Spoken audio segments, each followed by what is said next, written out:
Hello everyone, my name is Zenitsu and I'm back with another Digimon deck profile video. So today I'm going to be taking a look at BT11, and BT11 offers us lots of new and powerful tools to be able to build and iterate on some new and existing decks. And today's deck I'm going to be taking a look at is going to be an updated version on the Blue Flare deck. So Blue Flares originally came out in BT10, and they were a pretty interesting deck, borrowing a lot of elements from Blue Hybrids, where we want to try to take advantage of the opponent having Digimon on the field, and the ability to stun lock the opponent's Digimon to try to keep them on the field and keep the opponent from being able to use them to make the most out of our abilities. On top of that, similarly to Blue Hybrids, we also have a decent amount of Tamers that we want to play, just because our deck does interact with Tamers, utilizing the save, material save, and digi-xros abilities, where the save and material save are going to help put Digimon underneath our Tamer, and then digi-xros is going to use the cards from our hand and underneath our Tamer to be able to play our more powerful cards a little bit easier and more efficiently.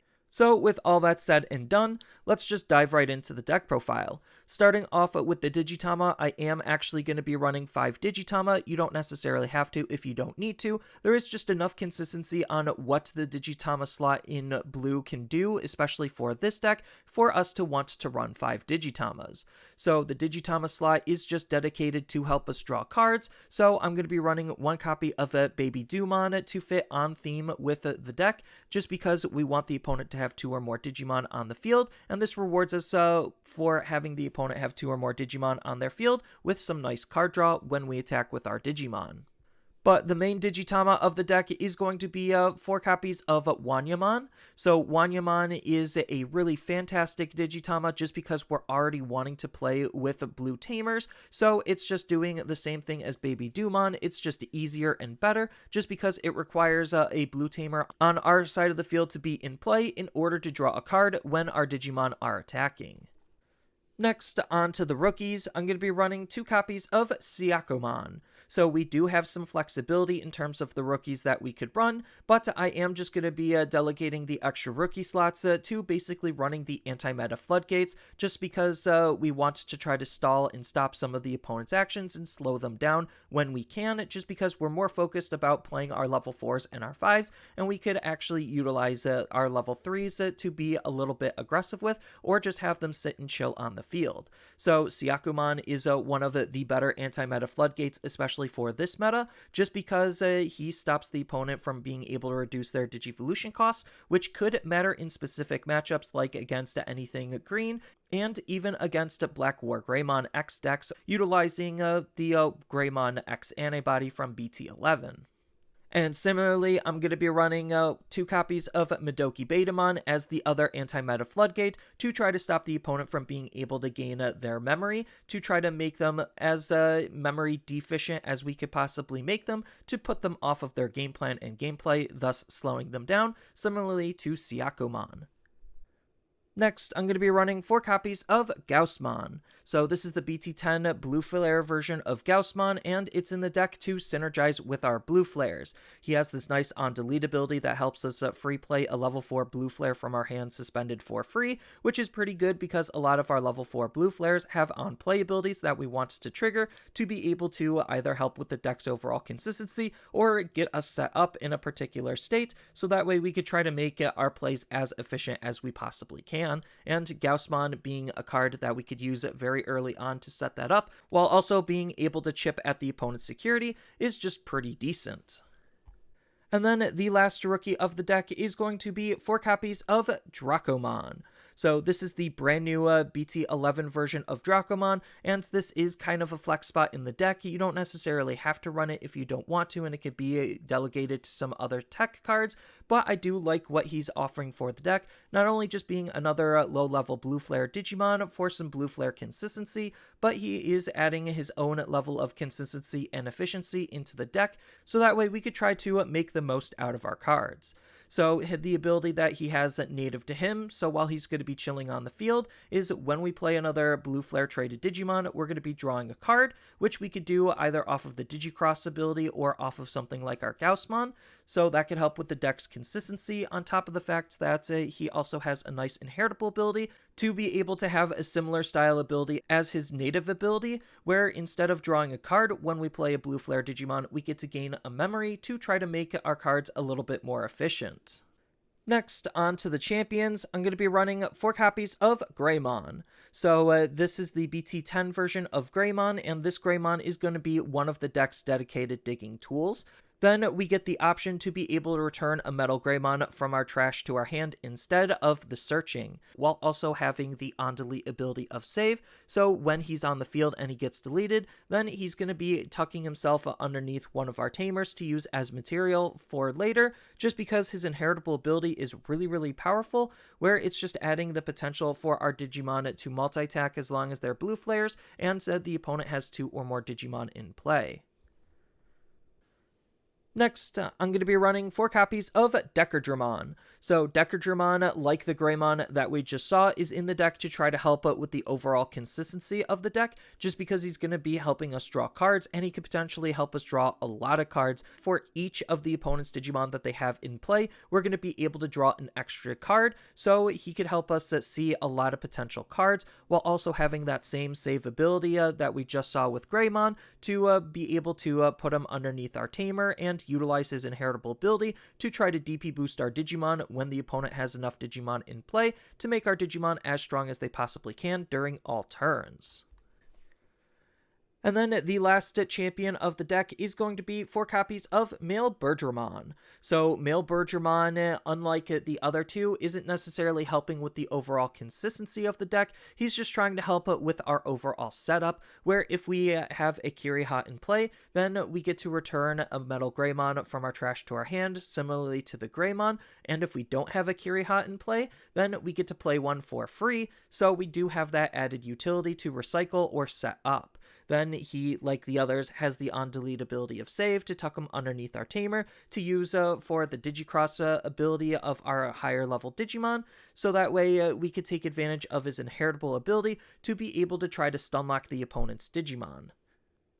Next, on to the ultimates, I'm going to be running 4 copies of MetalGreymon. So this is the BT10 version of MetalGreymon, meant to be played with blue flares. So he's going to be the center focal point of the deck and how the deck wants to function as a whole. So what he's doing is he normally costs 7 to play, but thanks to his digi-xros ability, we could actually reduce his play cost. So utilizing both Greymon and MailBirdramon, we get to reduce his play cost by 2 for each of them, which means we're essentially going to be wanting to play him for 3 instead of playing him for 7, so that way we could get his on-play ability of Rush going, so that way he could attack the turn that we play him, and the turn that we play him, we also get to try to stunlock the opponent's Digimon, again, trying to keep them from attacking or blocking. Then he has the material save 2 ability himself, so when he gets deleted, we get to put the Greymon and MailBirdramon in his inheritables back underneath one of our tamers,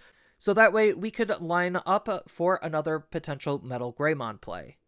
Next up, I'm going to be running 3 copies of DeckerGreymon. So DeckerGreymon is a pretty decent utility card just because we have a couple of different ways that we could think about utilizing him. We're almost never going to utilize his digi-xros ability just because utilizing MetalGreymon and Deckerdramon isn't necessarily going to be super worth it when we could just utilize him to digivolve on top of either Digimon instead. But the option is there in case we want to try to hard play him for 5 versus trying to digivolve him for 4 on top of a level 4 or for 2 on top of a level 5. Then he has the Armor Purge ability native to him, so that way he has some nice built-in protection, so when he would get deleted, we basically just de-digivolve him back to whatever we digivolved on top of him.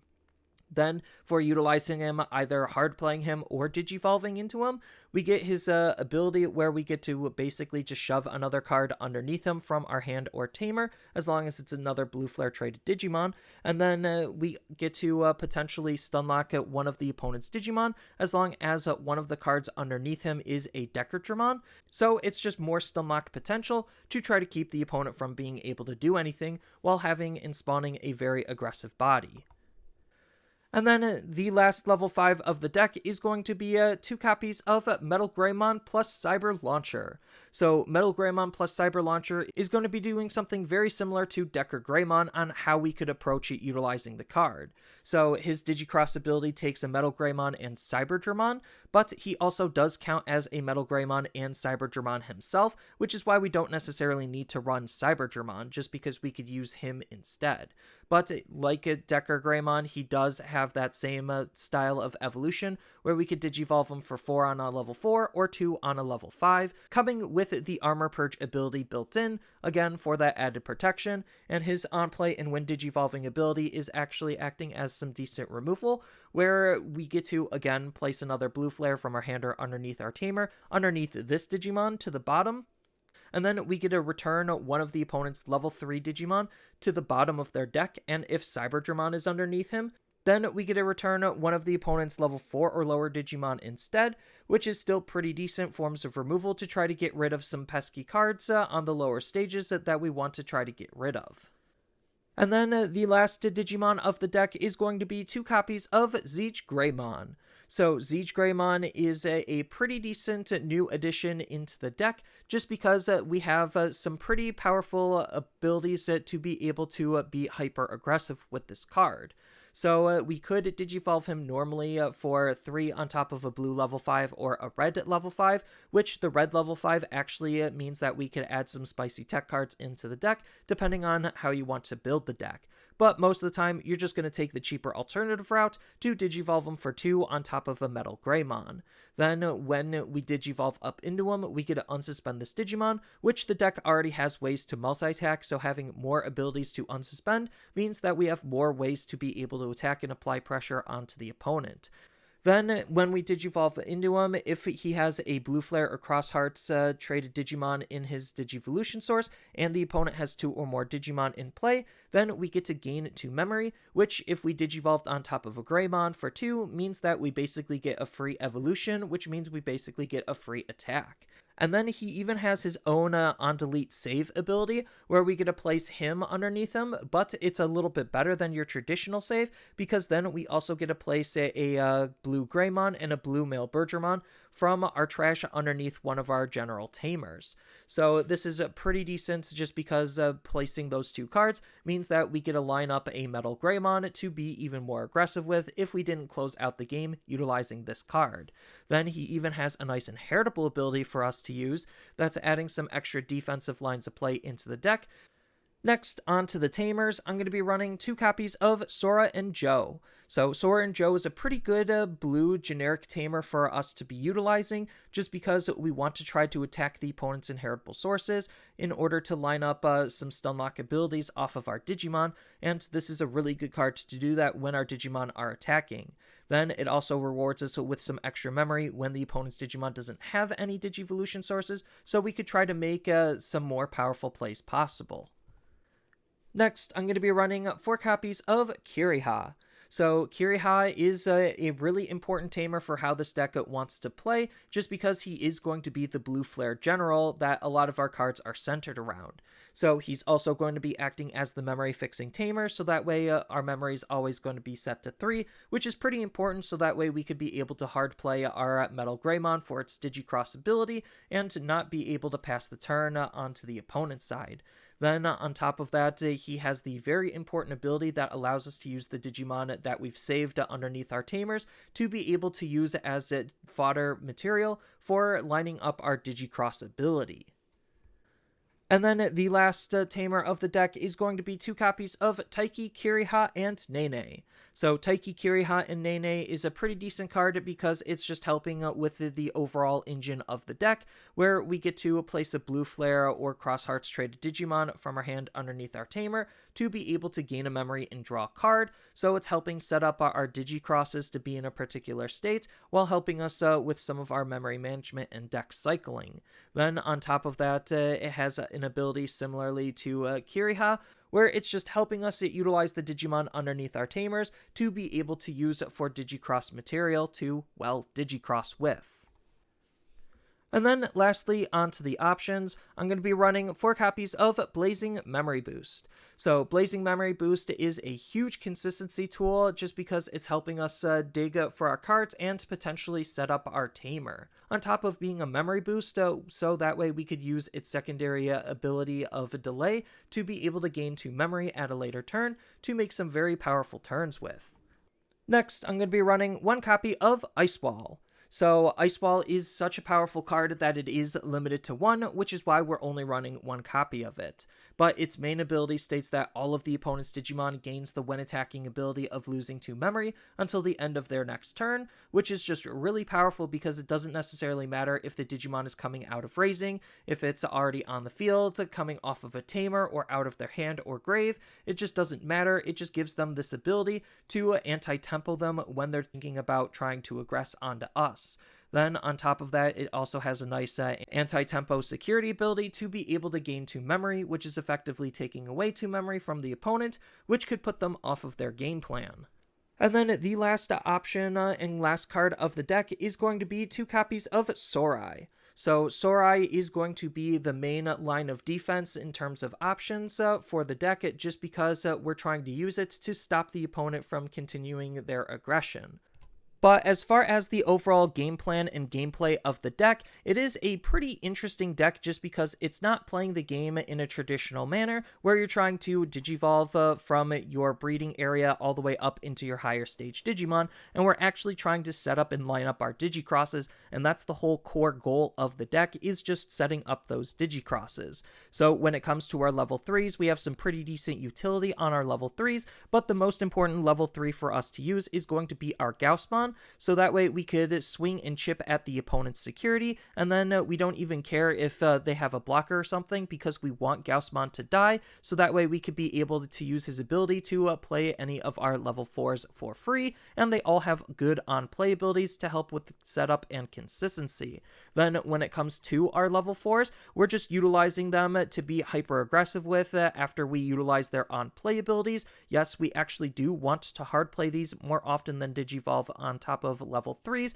just because we actually want to use our level 3's passive abilities at times. So we're going to try to hard play our level 4s, and even if our level 4s die, this is where our tamer comes in handy, to be able to tuck underneath our tamer to use, so that way we could then use our tamer to be able to set up our Digicross ability to use our level 5 Digimon. The main level 5 that we're going to be using for the deck is going to be MetalGreymon, just because we're going to use him for the rush ability, which is what makes Kiriha so important for the deck, just because he's going to be hard setting us to 3, and then with our proper lined up Digicross between our Greymon and our MailBirdramon, that allows us to be able to play MetalGreymon for 3 to be able to start the combo train going. So with our MetalGreymon, we're going to be doing some pretty powerful lines of play with. So assuming we Digicrossed into our MetalGreymon and the opponent has 2 or more Digimon on the field, we're going to stunlock the opponent's Digimon off of our MetalGreymon's ability. When we swing, we're going to be stunlocking another Digimon off of our MailBirdramon's inheritable ability, and we get to multi-attack thanks to our Greymon's inheritable ability. So this setup alone already just lets us swing twice the second that MetalGreymon comes into play, and this is what makes all of our other level 5s and level 6s really good for the deck, because from here we could utilize any of them on top of our MetalGreymon to be able to do various different things. So we could use DeckerGreymon to try to stunlock the opponent's Digimon more, while again still being a pretty powerful level 5 Digimon in his own right thanks to his stats and armor purge. Then we even have MetalGreymon and Cyber Launcher, not only to act as another MetalGreymon in case we need to use it in a pinch, even though the Digicross ability is not that great for him, it's still the fact that we could still use him in combination with some of our other cards, which adds to the overall synergy of the deck, and he's just in here for more removal. Then we're going to utilize our ZeigGreymon as another point of aggression, so that way we could basically Digivolve him for 0 on top of our MetalGreymon. No, it won't work with DeckerGreymon, but it will work with our MetalGreymon Cyber Launcher. So already just swinging twice off of our MetalGreymon, then Digivolving into a ZeigGreymon, unsuspend, and get a third swing is just pretty cheap, easy, and free, just because of his ability and alternate Digivolution condition, and from there we could do multiple other things with. So you could kind of start to see how the deck wants to be put together, focused around how we're trying to line up our digi-xros with our MetalGreymon, which is why a tamer like a Taiki, Kiriha, and Nene is super important for the deck, just because it's an alternative way to be able to try to help get us in that ideal state to be able to start digi-crossing as quickly as we possibly can, making for a pretty high synergistic deck that has the potential to do a lot of damage really quickly out of nowhere. And then we still have a whole bunch of other customization tech and tools that we could think about incorporating into the deck, all depending on what you want to gain out of the deck and your approach and the expected meta you're going to be playing against. When it comes to some other level 3 Digimon, we do have some other really good utility level 3 Digimon that we could play, like Jellymon or like Vmon, to try to gain some additional passives off of their own abilities and to be hyper aggressive with. Then when we eventually get the security promos, the security Blucomon is actually pretty good for some added card draw and rookie consistency. Then when it comes to some other really interesting cards that we could think about playing, we could support the deck with a little bit of blue hybrid support, just because blue hybrids already wants to interact with trashing the opponent's inheritable sources, which is something the deck is already passively kind of trying to do anyway, on top of the fact that we do have that hybrid win factor that could come out of nowhere as another alternative win condition, on top of actually having a unique utility where we could think about Digivolve into our higher stage Digimon off of our hybrids, just because if a tamer has a whole bunch of Digimon saved underneath him, then those become inheritables for our higher level Digimon to utilize. Then we do even have another color splash we could think about including into the deck to really spice it up a little bit. So a lot of the digi-xros mechanic is just asking for name-based synergy, so we could take advantage of that and utilize the starter deck version of Greymon to use for his security attack +1 inheritable ability when the opponent doesn't have 2 or more Digimon on the field to still be able to get some extra damage off. Then still leaning into red, we could think about utilizing MetalGreymon X Antibody, just because he digivolves by name on top of a MetalGreymon, which we do have 2 different MetalGreymons in the deck that we could utilize this card with,